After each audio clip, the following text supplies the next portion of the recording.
Hello everyone, welcome to today's class. So financial accounting का part number 22 आज हम discuss करने वाले हैं। आज हम बात करेंगे बिल ऑफ एक्सचेंज के बारे में। इसकी डेफिनेशन वगैरह दी गई है, बट पहले हम एक सिंपल एग्जांपल से अंडरस्टैंड करते हैं। देखिए, ये दो कैरेक्टर्स हैं जिनके बारे में आपने ज़रूर से सुना होगा या इनको टीवी पे देखा होगा।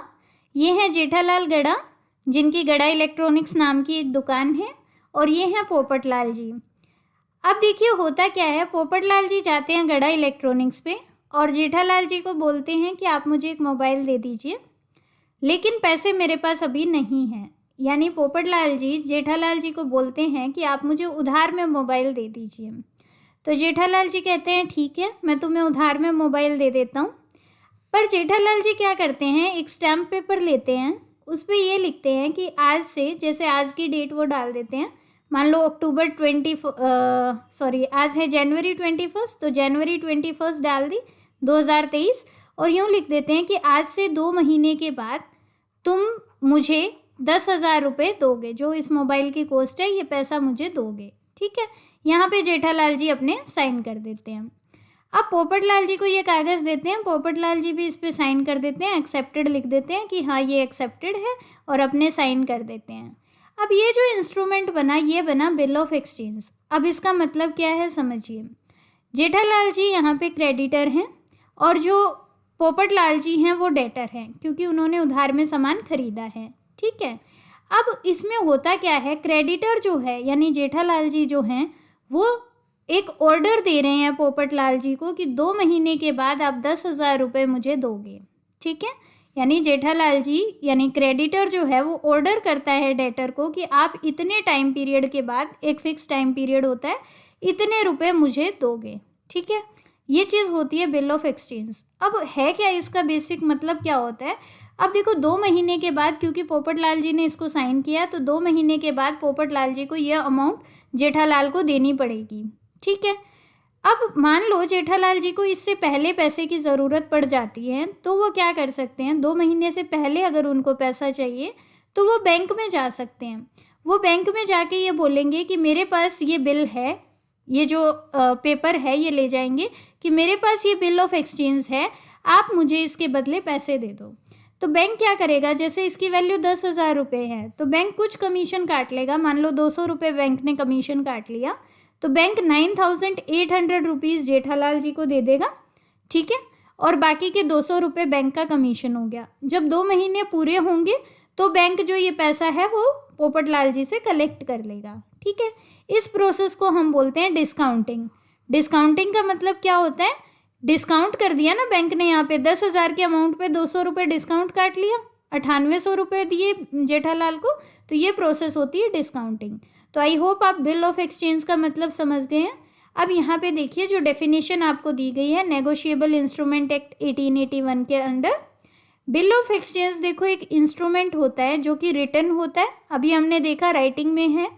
फिर देखो ये एक अनकंडीशनल ऑर्डर होता है। पहली चीज़ तो ये ऑर्डर होता है, यानी जेठालाल जी ने ऑर्डर दिया है पोपटलाल को कि तुम मुझे पैसे दोगे। ठीक है, अनकंडीशनल होता है। अनकंडीशनल का मतलब ऐसे है कि इस पर कोई कंडीशन नहीं लगी होगी कि बारिश होगी तो तुम मुझे इतने पैसे दोगे। ठीक है, या मतलब कोई ऐसी कंडीशन नहीं होगी कि ये इवेंट होगी तो तुम मुझे पैसे दोगे, ऐसा कुछ नहीं है। आप मुझे इतनी तारीख को पैसे दोगे मतलब दोगे। ठीक है, अच्छा, इसमें signed by the maker. Maker कौन है यहाँ पे, जेठालाल जी हैं। ठीक है, और ये क्या कर रहे हैं, एक्चुअल में डायरेक्ट कर रहे हैं कि एक सर्टेन अमाउंट ऑफ मनी, जो कि हमारे केस में था 10,000 रुपये, वो आपको देने पड़ेंगे। किसको देने पड़ेंगे, देखो किसी को भी हो सकता है। जेठालाल जी ये कह सकते हैं कि मुझे दो। ठीक है, वो ये कह सकते हैं कि मेरी जगह पे आप बबीता जी को दे देना, यानी किसी और पर्सन का नाम लिख सकते हैं। या फिर वो ये भी कह सकते हैं कि भाई जिस पर्सन के हाथ में ये कागज़ है तुम उसको दे देना, तो इसको हम बोलते हैं बियरर। ठीक है, बियरर का मतलब है कि जिस पर्सन के पास ये कागज़ है उसको ये पैसा मिल जाएगा। ठीक है, तो यानी कहने का मतलब क्या है, बिल ऑफ एक्सचेंज क्या होता है, पहली चीज़ तो एक ऑर्डर होता है, ये राइटिंग के अंदर होता है। इसमें क्या है कि ऑर्डर दिया जाता है कि इतनी अमाउंट है, इतनी तारीख को आपको ये अमाउंट इस पर्सन को देनी है। जो पर्सन है वो कोई भी हो सकता है, जो ड्रॉअर है या जो मेकर है वो हो सकता है। इसके अलावा वो किसी और पर्सन का नाम लिख सकता है, या वो बियरर भी हो सकता है। बियरर का मतलब अगर उसने लिख दिया कि बियरर है ये, यानी जिस पर्सन के हाथ में ये कागज होगा उस पर्सन को अमाउंट मिल जाएगी। ठीक है, तो बिल ऑफ एक्सचेंज को आप डिस्काउंट करवा सकते हो बैंक से। ये मैंने आपको बताया कि अगर आपको पहले पैसा चाहिए, उस बिल की मैच्योरिटी से पहले पैसा चाहिए, तो आप उसको बैंक से जाके डिस्काउंट करवा सकते हो। अब देखो क्या कैरेक्टरिस्टिक्स हैं बिल ऑफ एक्सचेंज की, यहाँ से आपके पास क्वेश्चन बन सकता है। पहली चीज़ है कि ये राइटिंग में होना चाहिए। ठीक है, दूसरी चीज़ है कि ये ऑर्डर होता है, रिक्वेस्ट नहीं होती है। ये चीज़ इंपॉर्टेंट है कि यहाँ पे जेठालाल ऑर्डर कर रहे हैं क्योंकि उन्होंने सामान बेचा है, तो उनके पास ये लीगल राइट है कि वो उससे पैसा मांग सकते हैं। तो वो क्या है, ऑर्डर है, रिक्वेस्ट नहीं है। राइट, देन देखो ऑर्डर जो है वो अनकंडीशनल होना चाहिए।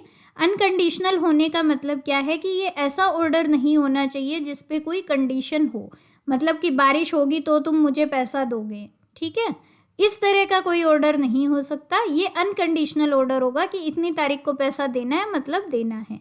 आप ऐसे नहीं लिख सकते कि अगर तुम्हें प्रॉफिट हो तो तुम मुझे पैसे देना, अगर तुम्हें सैलरी मिले तो तुम मुझे पैसे देना, ऐसी कोई कंडीशन नहीं हो सकती है। ठीक है, उसके बाद देखो अमाउंट जो है वो फिक्स होती है और डेट ऑफ पेमेंट भी फिक्स होती है कि इतनी तारीख को आपको देना है, या 2 महीने के बाद देना है, 3 महीने के बाद देना है, यानी टाइम पीरियड है वो फिक्स होगा। फाइन। उसके बाद देखो इसमें ड्रॉअर भी साइन करता है और ड्रॉई भी साइन करता है। ड्रॉअर है यहाँ पे जेठालाल जी, जिन्होंने सामान उधार में बेचा है, जो ऑर्डर दे रहे हैं, क्योंकि उन्होंने ही कागज बनाया ना, तो वो ड्रॉअर है। और एक्सेप्टर कौन है इस केस में, पोपटलाल जी। ठीक है, तो वो क्या है, ड्रॉई है या एक्सेप्टर है। अब देखो एक बिल जब तक एक्सेप्ट नहीं कर लिया जाता ड्रॉई द्वारा, तब तक ये ड्राफ्ट है। यानी कहने का मतलब है कि जेठालाल जी ने ये बिल ऑफ एक्सचेंज बनाया, ये बाद में बिल बना है। पहले जेठालाल ने जब इतनी अमाउंट लिखी कि इतनी तारीख को तुम इतनी अमाउंट दोगे, जब तक पोपटलाल इस पे सिग्नेचर नहीं करते हैं तब तक ये क्या होगा, ड्राफ्ट। और जब पोपटलाल ने इसको एक्सेप्ट करके सिग्नेचर कर दिया तो ये क्या बन जाएगा, बिल। ठीक है, यानी कि जब तक एक्सेप्टेंस नहीं मिलती है तब तक क्या होता है, ड्राफ्ट। एक्सेप्टेंस मिलने के बाद ये बन जाता है बिल। ठीक है, अब देखो अमाउंट जो है वो कैसे पेबल हो सकता है, या तो एक सर्टेन पीरियड दे देंगे कि भाई 2 महीने के बाद, 3 महीने के बाद, या 4 जनवरी को या 4 फरवरी को, इस तरह का कोई पेमेंट मतलब पीरियड दे सकते हैं। या फिर पेबल ऑन डिमांड भी हो सकता है कि मैं जब कहूँगा तब तुम मुझे ये पैसे दोगे, तो पेबल ऑन डिमांड भी हो सकता है और payable after a certain period of time भी हो सकता है। ठीक है, देन देखो अमाउंट दी किसको जाएगी, पेबल किसके होगा, यानी कि ड्रॉअर के लिए भी हो सकता है, यानी ड्रॉअर को पेमेंट मिले ऐसा भी लिखा हो सकता है, या फिर वो ड्रॉअर किसी और पर्सन का नाम लिख सकता है, उसको पेमेंट मिले। अब मान लो जेठालाल जी ने बबीता जी को 10,000 रुपये देने हैं, तो वो उस बिल ऑफ एक्सचेंज में बबीता जी का भी नाम लिख सकते हैं। ठीक है, या फिर बियरर के लिए भी हो सकता है। अगर बियरर लिख दिया तो इसका मतलब है कि जो कोई भी जिसके भी हाथ में है वो बिल ऑफ एक्सचेंज, उसको पेमेंट मिलेगी। ठीक है, यानी कि पेमेंट किसको मिलेगी, 10,000 रुपये किसको मिलेंगे, ये चीज़ मेंशन होगी उसमें। कैसे कैसे मेंशन हो सकती है, या तो जेठालाल ये कह सकते हैं कि मुझे दोगे, तो ये हो गया पेबल टू ड्रॉअर, क्योंकि ड्रॉअर कौन है इस केस में, जेठालाल हैं। या फिर हो सकता है payable to a specific person, मतलब जेठालाल जी ने नाम लिख दिया कि बबीता जी को देना है, तो बबीता जी हो गई payable to a specific person. अगर मान लो जेठालाल लिख देते हैं टू बियरर, टू बियरर का मतलब ये है कि जिस पर्सन के हाथ में ये कागज होगा पेमेंट उसको मिलेगी। ठीक है, अब देखो इसके ऊपर हम स्टाम्प लगवाते हैं जिस अमाउंट की होती है उस अकॉर्डिंग। ये आपने लीगल डॉक्यूमेंट्स में देखा होगा कि स्टाम्प पेपर पे काम होता है, तो जितनी अमाउंट का ये डॉक्यूमेंट है उस अकॉर्डिंग स्टाम्प लगती है। ठीक है, देन देखो पार्टीज कौन कौन होते हैं बिल ऑफ एक्सचेंज में, तो 3 पार्टीज हैं, एक है ड्रॉअर, एक है ड्रॉई और एक है पेई। अब ये कौन कौन होते हैं, ड्रॉअर इस केस में है जेठालाल जी, यानी कि जो सेलर है जिन्होंने गुड सेल की है, या जो क्रेडिटर भी आप उनको बोल सकते हो। क्रेडिटर मतलब कौन होता है, जो उधार में सामान हमें दे रहा है। तो पोपटलाल जी को उधार में सामान किसने दिया है, उधार में सामान बेचने वाला है जेठालाल। ठीक है, अब देखो ये क्या करते हैं, ये राइट करते हैं इस बिल को और बिल को साइन करते हैं। तो बिल को शुरू में लिखा किसने, शुरू में तो वो बिल होगा भी नहीं, वो ड्राफ्ट होगा, तो लिखता कौन है, ड्रॉअर लिखता है। ठीक है, फिर ड्रॉई है हमारे केस में पोपटलाल जी, यानी कि जो परचेज़र हैं जिन्होंने उधार में मोबाइल ख़रीदा है, इसलिए उनको डेटर भी कह सकते हैं, उनके ऊपर ये बिल लिखा गया है। ठीक है, कि पोपटलाल को ऑर्डर है ना कि पोपटलाल इतना पैसा दे, ठीक है। और पेएबल जो अमाउंट पे करनी है उसके लिए लायबिलिटी भी किसकी है, पोपटलाल की है, यानी कि ड्रॉई की है। अब देखो पोपटलाल जी करेंगे क्या, इस पे एक्सेप्टेड लिखेंगे और इसको साइन कर देंगे, राइट। तो ये क्या है, ड्रॉई है। ड्रॉर मतलब आप ये ध्यान रखिए, ड्रॉर मतलब जो ड्रॉ कर रहा है यानी जो लिख रहा है, ठीक है। पहले कंडीशन वही लिखेगा ना, जो ऑर्डर देगा वही लिखेगा।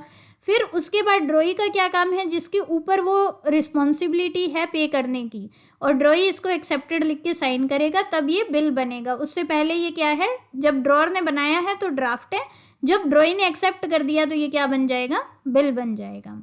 देन बात करते हैं हम पेई की। पेई कौन होता है, वो पर्सन जिसको पेमेंट की जानी मतलब जिसको पेमेंट की जानी है। जैसे मैंने आपको बताया था कि जेठालाल ये लिख सकते हैं कि जेठालाल जी को ही पेमेंट होगी, या फिर वो लिख सकते हैं किसी और पर्सन को पेमेंट करनी है, वो भी लिख सकते हैं, ठीक है। तो वो पर्सन होगा पेई, ठीक है, जिसको पेमेंट मिलनी है, ओके। बैंक भी पेई हो सकता है, क्योंकि मान लो जेठालाल ने अमाउंट डिस्काउंट करवा लिया अगर वो बिल ऑफ एक्सचेंज, तो उसके बाद पेमेंट कौन लेगा, फिर पोपटलाल से पेमेंट लेगा बैंक, तो बैंक भी पेई हो सकता है। तो बिल ऑफ एक्सचेंज के अंदर बेसिकली 3 पार्टी होती है। एक होता है ड्रॉर, जो ऑर्डर दे रहा है, जो चेक जो आपका बिल बना रहा है। देन होता है ड्रॉई, यानी कि जो एक्सेप्ट करता है, जिसके ऊपर ये रिस्पॉन्सिबिलिटी है पे करने की। और देन होता है पेई, यानी जिसको पैसा मिलना है। ड्रॉर और पेई सेम भी हो सकते हैं, अलग अलग भी हो सकते हैं, राइट। ड्रॉर और पेई सेम कैसे हो सकते हैं, मान लो जेठालाल को ही पैसा देना है तो वही पेई है और वही ड्रॉर है। अगर वो किसी और का नाम लिखता है तो फिर पेई अलग हो जाएगा, फाइन। तो I hope bill of exchange आपको अच्छे से समझ में आ गया। अब हम बात करेंगे प्रोमिसरी नोट के बारे में। तो प्रोमिसरी नोट क्या होता है, देखो अगर आप ये सीरियल देखते हो तारक मेहता का उल्टा चश्मा, तो हमेशा जेठालाल जी और भिड़े जी के बीच में लड़ाई होती है, और वो लड़ाई होती है मेनली सोसाइटी के मेंटेनेंस चेक को लेके। जेठालाल जी बार बार मेंटेनेंस का चेक देना भूल जाते हैं। तो मान लो जेठालाल जी खुद से एक दिन प्रॉमिस करते हैं कि मैं आत्माराम तुकाराम भिड़े को 2 महीने बाद 10,000 रुपये दूंगा। तो ये बन जाता है आपका प्रोमिसरी नोट। हालांकि इसमें और भी चीज़ें होती हैं, बट प्रोमिसरी नोट का मतलब क्या है कि एक पर्सन प्रॉमिस कर रहा है कुछ पे करने का, तो वो है प्रोमिसरी नोट। अभी और कैरेक्टरिस्टिक हम देखेंगे, बट बेसिक चीज़ क्या है, जैसे बिल ऑफ एक्सचेंज क्या था, एक ऑर्डर था कि आपको इतनी पेमेंट करनी है। प्रोमिसरी नोट क्या है, प्रॉमिस है कि पर्सन खुद से प्रॉमिस कर रहा है, ठीक है। अब जैसे वहाँ पे पोपटलाल जी को ऑर्डर दिया गया था और पोपटलाल ने उसको एक्सेप्ट किया था कि भाई मैं ये पेमेंट करूँगा, बट मान लो पोपटलाल खुद से ही एक प्रॉमिस करे कि मैं इतनी तारीख को तुम्हें इतने पेमेंट करूँगा, तो वो बन जाएगा प्रोमिसरी नोट, ठीक है।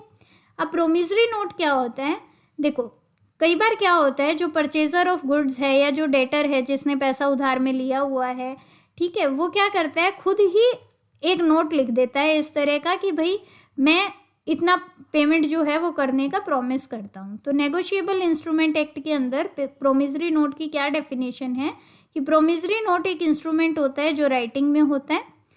अच्छा, इसमें अनकंडीशनल प्रॉमिस होता है, अनकंडीशनल अंडरटेकिंग है।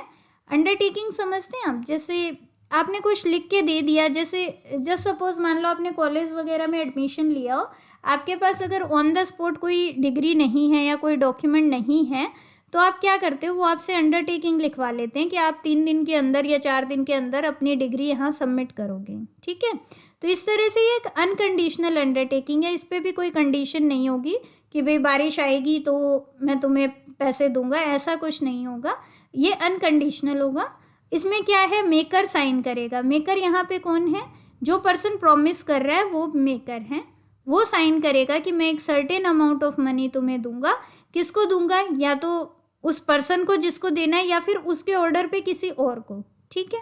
जैसे मैं आपको बताऊँ यहाँ पे इस केस में अगर आप देखो, जेठालाल प्रॉमिस कर रहे हैं, ये जेठालाल जी हैं, ये मास्टर भिड़े हैं।